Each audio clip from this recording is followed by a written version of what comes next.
We as human beings have made great strides in the medical fields to find new treatments and new ways to minimize our risks of getting specific cancers. A crucial aspect of this would include the process of clinical trials. Clinical trials typically have 4 different phases.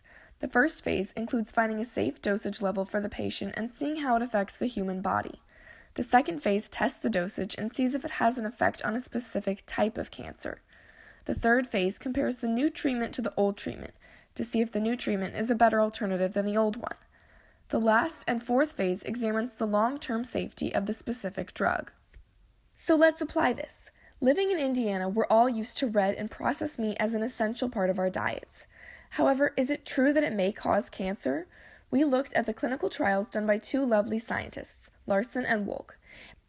They used 11 studies with 6,643 pancreatic studies to see if consuming more red and processed meat would lead to a higher relative risk of getting pancreatic cancer.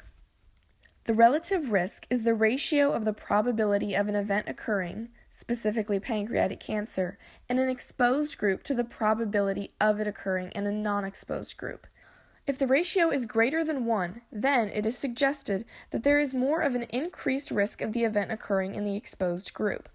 There was an increase of 120 grams per day of red meat in the study. The studies were divided into genders. With a 95% confidence interval, the relative risk confidence interval in men ranged from 1.08 to 1.53, and in women it is 0.74 to 1.16. So, what does this mean? Essentially, it means that it is statistically significant enough for us to say that when men eat more red and processed meat, there is an increased risk of pancreatic cancer. However, this connection isn't seen in women. So why is that? Women actually need more red meat as they lose iron every month in their menstrual cycles.